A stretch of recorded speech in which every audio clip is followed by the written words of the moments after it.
ไม่ทรงค่าตัวใบมาด้วยวิดีโอคาเอาในแคนตอบเรียกพักตะค่อยปันและหิ่งลำนั่นคือดำค่ะยินต้นขอบใจใหญ่ค่ะขับข้าวทางได้เถื่อนกันเนาะ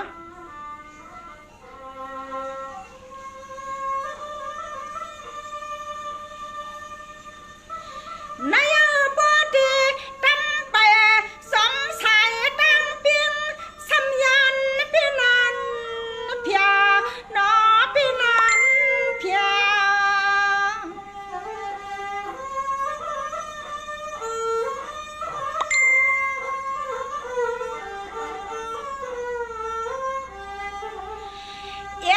ยังขาคุณ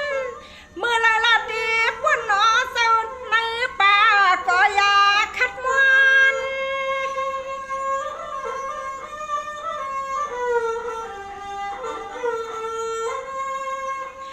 ปอดียังห่วงยังห่างปังไปมากหลวงนั้นมันถูกลมใครหานวน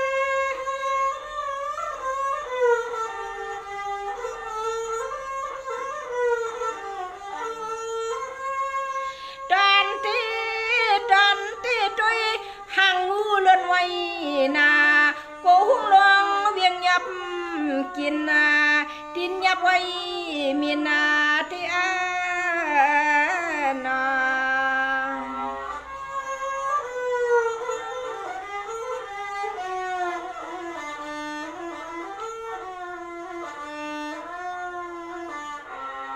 สังลาปุนี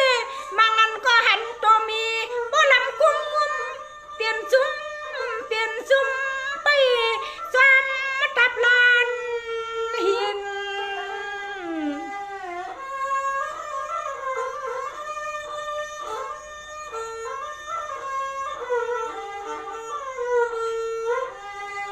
เลียนนาทุมังสึงใจมูมายักป่าต้นข้าวอานาไหนก็มันหวันซ้ำรวม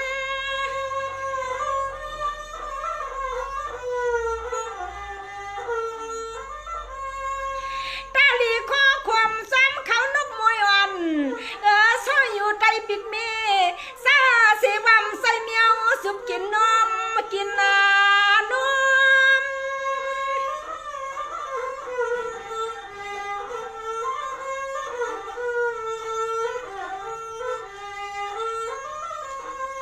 ความ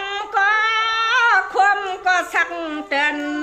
ปันลูกสมอาสวรรค์อึมน้ำในขาความก็สักเตือนนาปันลูกสมอาสวรรค์อึมน้ำในขายาวนอ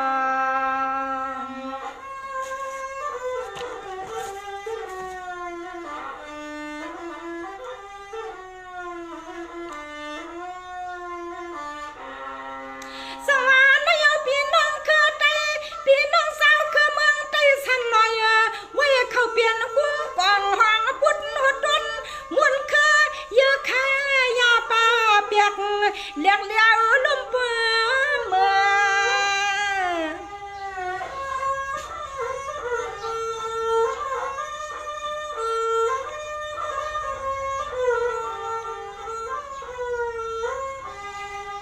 เนื้อตับลอยเรียบลัดไว้ซ้ำเตรียมสันลันอับหัดนานปังในเกดวงลืม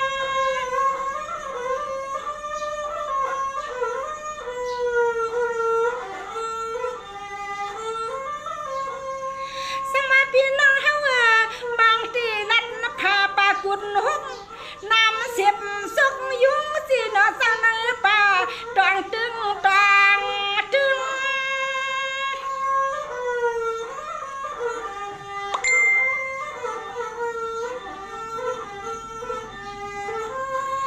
ยินนาเทียงเสียงสายใหญ่ห้องปนาเสียงตังก็สั่นนอนไว้ตานาดินตอมขับขาเข้าในเถื่อนดอยลูกเสียมใหญ่ดอยลูกเสียมใหญ่ข้านอน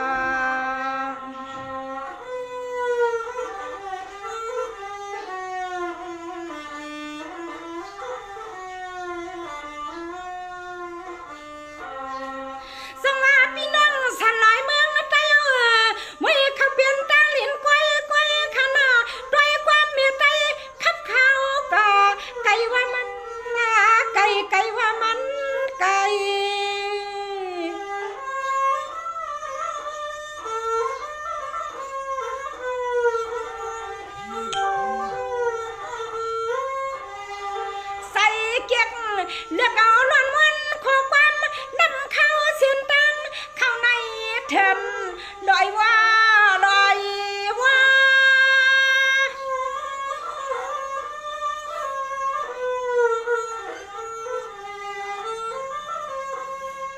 มังอันมุงหันตัวนงบักกาสุกนาลิงลานกคงสักนกซ้ำอำพามันหมอปอกาลำตัวนั้นมันหมอปอ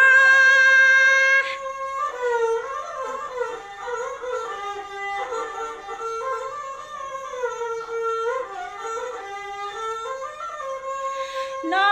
ตอนคอนคมยันจำตั้งรอสาเตะปึงพวยไม่ลำละพี่น้องใจเนา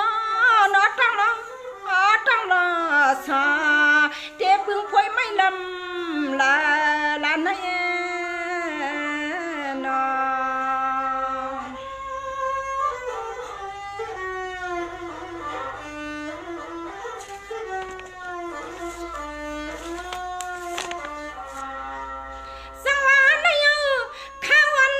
เขียนกลางวันไหนมันเคียงหนักค่ะเนาะเลียดกลางวันไหนมันเลือดมันไม่หนาในค่ะเนาะนายเอาข้าวอันเลียดเขียนมังตีก็เอียนเน็ดนาโนตังยาว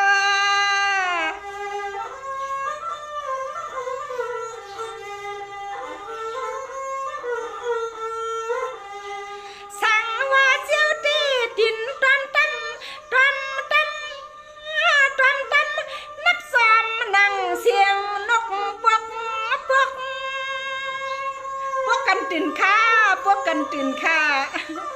อันทูนอนรับอยู่นั่นอย่าปีเฮ็ดเกียงนอนรับเลยค่ะเนาะ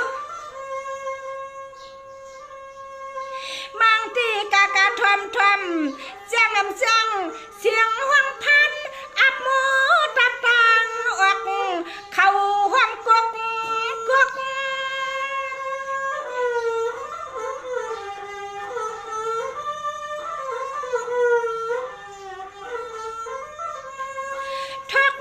กินข้าววันห่อดองกล้วยกับเนื้อจีเมียเตรียมลมฮอนข้าวมันหอมมันพี่มาหอมข้าน้อนี่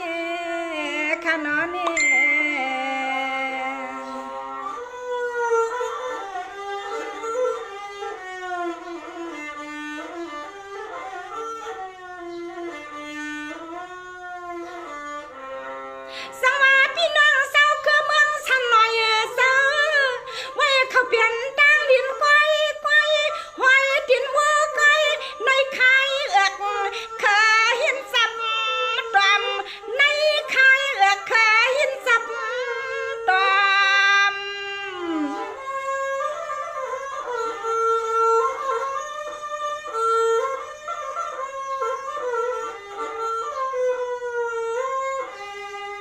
ลมมุมาอยากปาน้ำในเอืองเขียวเต้าปุ่นนี่เขียวเต้า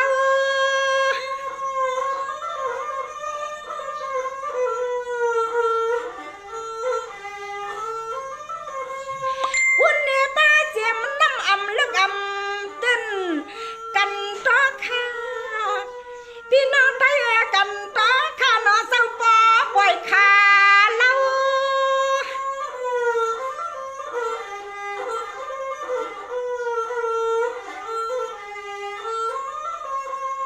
หาข้ามาอยู่อิงปึงในภาคคงลินย้อน